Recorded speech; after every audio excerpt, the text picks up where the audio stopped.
Olá a todos e a todas do curso de Contábeis, terceiro período, da disciplina Ética Profissional. Eu estou gravando esse vídeo aqui em função da quarentena, que nós estamos em período de quarentena. Então eu preparei uma videoaula bem rapidinha, haverão outras, tá? Então fiquem atentos.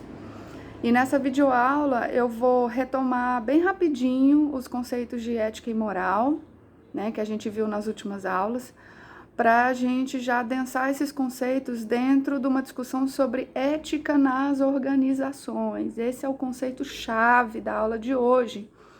E eu estarei me apoiando no livro Ética nas Organizações, da Elisete Passos, tá bom? Bom, depois eu vou fazer uma discussão sobre ética, economia e história, principalmente a partir do conceito de lucro. E por fim, a gente vai falar um pouco sobre os problemas corriqueiros da ética organizacional, né? Bom, vamos primeiro voltar ao que é ética e o que é moral. Nós já falamos bastante disso na sala de aula, nós lemos os capítulos, fizemos discussões dos capítulos da Marilena Chauí. Então, assim, a gente sabe que são conceitos que operam dentro de uma disciplina da filosofia que se chama filosofia da moral. E esses dois conceitos não são opostos, são diferentes, mas falam da mesma coisa, tá? Então, ética vem do ethos, que significa modo de ser, modo de agir e caráter. Moral vem de moralis, do latim, e tem como significado tudo que é relativo aos costumes, às práticas de uma sociedade, aos tabus. Então, assim, moral tem a ver com costumes, com tabus, com orientações gerais de uma sociedade. E ética tem a ver com modo de ser, né? Então, se a moral está relacionada num campo mais social, mais coletivo, a ética está nesse campo mais individual. Muito embora todos nós, sujeitos individuais, somos construídos coletivamente. Então, por isso que não tem como separar o individual do social, né? Um está dentro do outro. Bom, tanto ética quanto moral referem-se a um conjunto de valores. Lembrem-se que são os valores. O que são os valores? Valores são... lembra daquilo que a gente falou, juízo de valor? Ou seja, valores normalmente são concebidos a partir daquilo que é bom ou ruim, bonito e feio, né? Lembrem-se disso. Então, os valores são importantes para uma sociedade, ou seja, definir o que é certo e o que é errado, né? E como que você internamente, individualmente, vai também construir a sua ética própria do que é certo e do que é errado, ok? Então, tanto ética quanto moral referem-se a um conjunto de princípios que norteiam a conduta de uma determinada sociedade. Bom, então a gente fez a discussão sobre o que é ética, fizemos uma discussão teórica, fomos nos filósofos, fomos na Antiguidade Clássica, nos gregos, passamos pela Idade Média, fomos à Idade Moderna, beleza, fizemos uma discussão teórica. E agora, qual que é a discussão que a gente vai começar a construir agora? Né? A gente vai começar a construir uma discussão sobre ética nas organizações. Ou seja, a gente já entendeu os conceitos e agora a gente vai aplicá-los às organizações. E aí já vem uma primeira pergunta: o que são organizações? Pessoal, organizações é qualquer tipo de grupo social formado por pessoas, né, com uma administração própria, com objetivos próprios e com interesses em comum. Há muitos exemplos de organizações, né? Instituições públicas, instituições privadas, instituições sociais, governamentais, não governamentais, empresas, bancos, escolas, estabelecimentos ou grupos religiosos, comunitários, político, econômico, social, cultural. Então, há muitos exemplos de organizações. De uma forma geral, as pessoas acabam falando muito em ética empresarial, tá? Mas as empresas fazem parte das organizações. A empresa é um tipo de organização, tá? Então, quando vocês verem ética empresarial, A ética empresarial está dentro de um conjunto de organizações, né? Então, organizações, nós fizemos a definição, né? Então, o que seria ética nas organizações? Para a Elisete Passos, ética nas organizações é um conjunto de normas que direciona a conduta dos integrantes no exercer da profissão. Um conjunto de normas que orientam indivíduos dentro de um estabelecimento profissional, certo? Então, qual seria a relação entre ética e organizações? Lembremos as nossas primeiras aulas. Gente, nós vimos que as sociedades, em geral, criam seus próprios valores, que tem a ver com a sua própria cultura. Esses valores podem ir se alterando no decorrer do processo histórico, dos anos, das gerações, enfim. Isso acontece em todas as sociedades. E aí, a gente tem que lembrar o seguinte, as organizações são elementos que estão internos às sociedades, eles estão dentro da sociedade. Então, como diz a Elisete Passos, a vida nas organizações, assim como na sociedade em geral, repousa em valores. Esses valores, bom, ruim, feio, bonito, certo, errado, esses valores que vão definir regras de conduta e ações a serem realizadas, né? Então, se a gente tem valores numa sociedade mais ampla, a gente vai ter valores em uma organização, tá? Essa organização que faz parte dessa sociedade mais ampla. É nesse sentido que a Elisete Passos vai dizer que as organizações são espelhos da sociedade.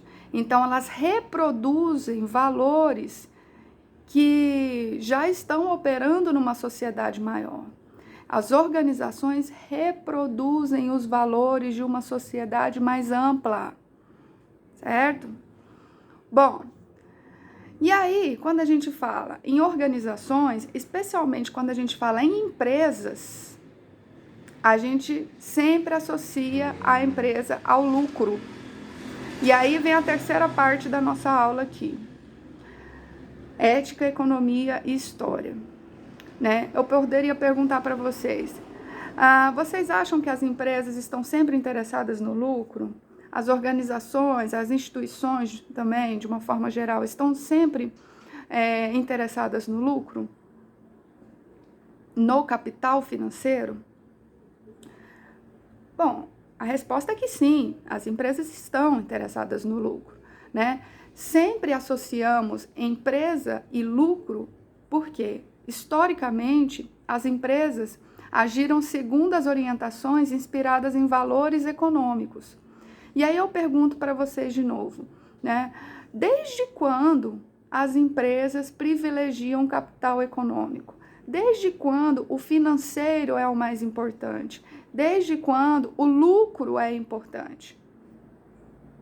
Será que sempre foi assim na história da humanidade? Gente, aí a gente teria que puxar uma linha do tempo e contar a história das empresas, a história dessas organizações que visam o lucro.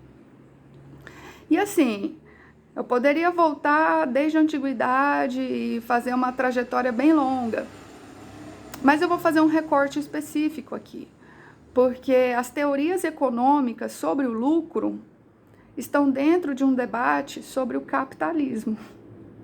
E o capitalismo é um fenômeno que vai acontecer, né, que vai se desenvolver a partir de um momento, de um fenômeno chamado Revolução Industrial. Então, vamos lá, vou explicar. Essas teorias econômicas sobre o lucro, então, portanto, estão dentro de um debate sobre o capitalismo.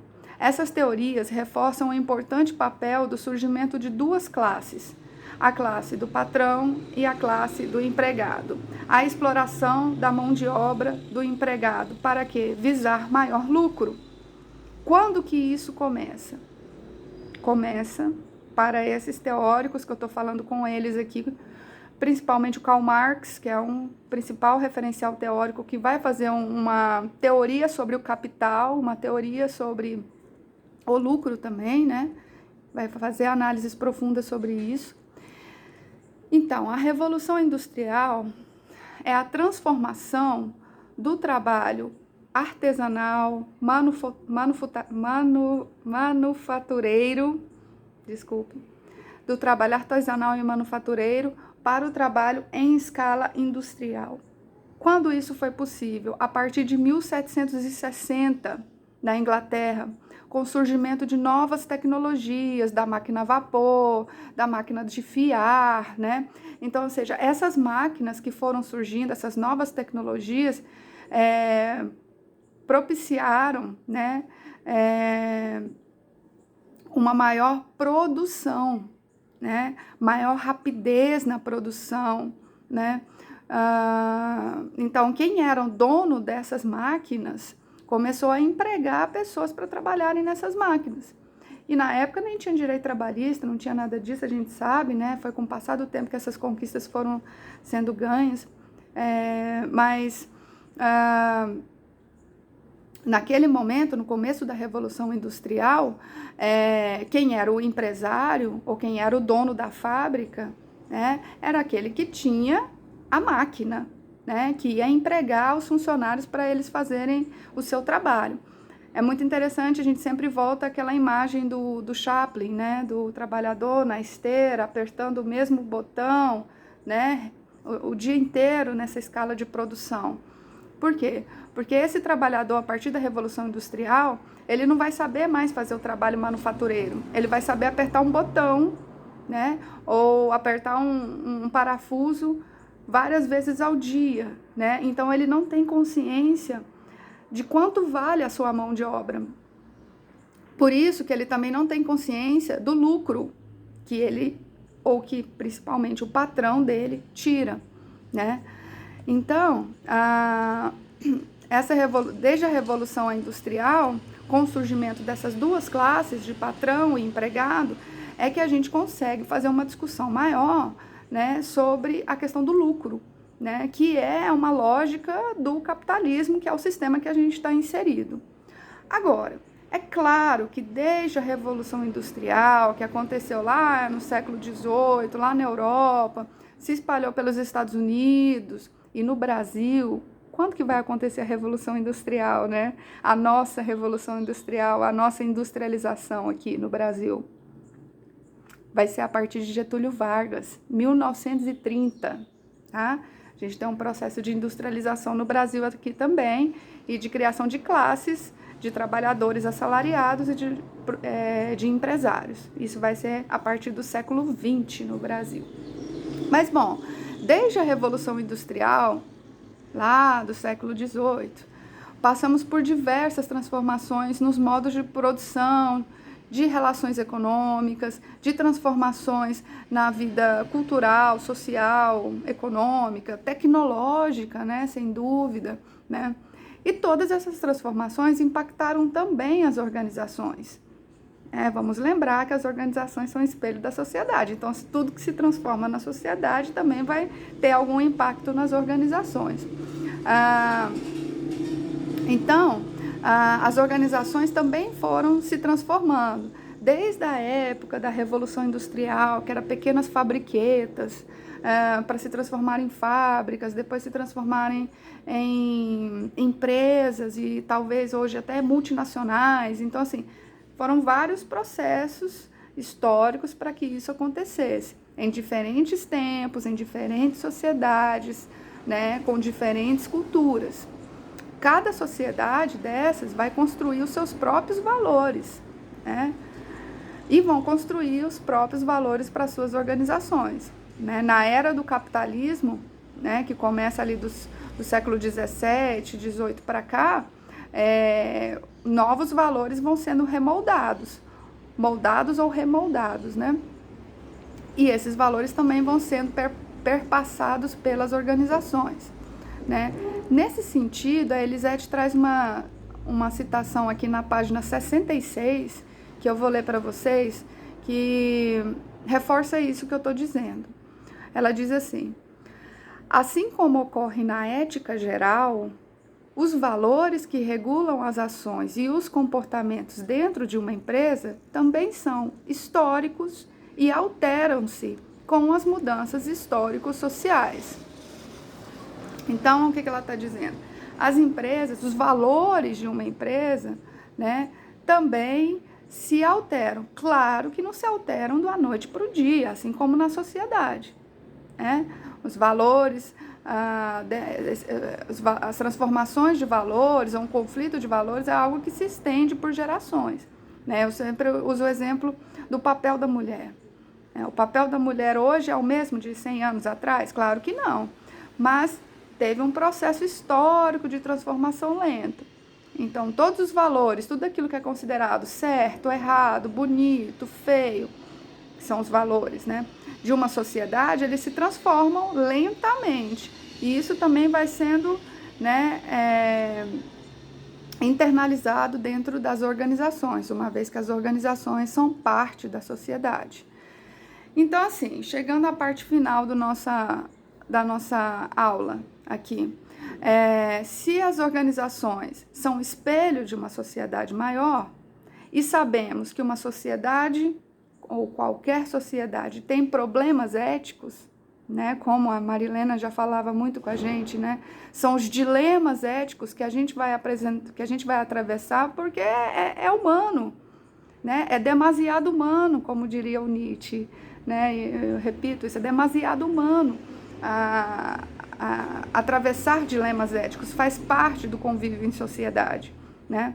Então, se as organizações são um espelho da sociedade, então as organizações vão reproduzir ou vão ter os mesmos problemas, as mesmas virtudes, os mesmos dilemas que essa sociedade maior que ela participa tem. Então, se as organizações são espelhos das moralidades intrínsecas da sociedade, logo, cada empresa terá os mesmos problemas e as mesmas virtudes que se reproduzem em uma sociedade mais ampla. E aí a gente pensa, quais são os problemas éticos corriqueiros nas organizações? Naquela atividade que vocês fizeram por último agora, que entregaram, a primeira questão era sobre isso, né? Problemas éticos comuns, né, no dia a dia da profissão do contábil. E os problemas éticos corriqueiros às organizações, que a Elisete Passos vai trazer alguns exemplos, eu selecionei alguns aqui para falar com vocês. Alguns deles são bem comuns, né, no nosso cotidiano, como prática do favoritismo, sacrifício dos mais fracos, tráfico de influências, abandono das obrigações familiares, é muito comum, abandono das obrigações familiares em prol da sua profissão, isso é um problema ético. Suborno, sonegação fiscal, corrupção, pirataria, espionagem, propina, quebra de sigilo, são muitos exemplos de problemas éticos corriqueiros às organizações, e a gente vai explorar isso em outras atividades. Mas, bom, a Elisete Passos, nesse capítulo 3 e 4, ela vai fazer uma discussão sobre esses problemas éticos, mas eu queria fazer uma provocação aqui no final da nossa aula. Bom, problemas éticos e problemas éticos nas organizações. Vamos voltar a Marilena Chaui. Problemas éticos para Marilena Chaui, problemas éticos, de uma forma geral, é a perda da dimensão humana. Principalmente quando a gente estabelece uma relação onde os fins justificam os meios. Lembra? A gente discutiu isso. Fins éticos necessitam meios éticos, né? Para fins éticos, meios éticos. Então, se você, ou se o indivíduo, vamos colocar assim em geral, se o indivíduo pensa apenas no fim ético e não tem meios éticos para conquistar o fim ético, ele não está sendo ético, ele está perdendo a dimensão humana dele, né? Esse é o problema ético que a Marilena Chauí vai trazer. E o problema ético nas organizações? Como que ele se reproduz? Para Elisete Passos, problemas éticos nas organizações reproduzem a perda da dimensão humana em favor apenas da produtividade e do lucro, né? Vamos lembrar que essa história do lucro, né, como eu disse anteriormente, tem um lugar histórico, né, a partir da Revolução Industrial, onde a gente vai ter uma intensificação das relações de trabalho e de oposição entre patrão e empregado, de modo que o lucro vai começar a imperar nas relações de trabalho. Mas, bom, vou ler um trecho aqui da Elisete Passos também, que ela reforça esse problema ético nas organizações, que ela diz assim, na página 71. Para introduzir ou reforçar uma ética empresarial, a empresa precisa rever a relação que estabelece entre meios e fins, colocando o ser humano como centro de tudo. Eleger a ética como parte do negócio e estabelecer novas relações entre público e privado. Ou seja, a Elisete Passos está falando aqui que a empresa precisa rever sua relação que estabelece entre meios e fins. A empresa não pode exigir fins éticos se não tem meios éticos. É disso que estamos falando. E falaremos mais. E bom, na próxima aula eu já vou introduzir o capítulo 5, que é o perfil ético das organizações. Portanto, nós vimos os conceitos de ética, a teoria sobre ética e moral, vimos o que é ética nas organizações, o que são organizações, relacionamos a ideia de lucro, produtividade e o processo histórico da criação das empresas, surgimento das fábricas, revolução industrial. Vocês aí de quarentena podem também, né, fazer suas buscas e fiquem atentos. Eu vou colocar um material de apoio, esse roteiro vai estar disponível para vocês também. Eu vou colocar um material de apoio junto com esse vídeo, tá bom? Aguardo as atividades. Muito obrigada, se cuidem da sua saúde. Boa quarentena para todos nós. Um beijo nos seus corações, estou com saudades.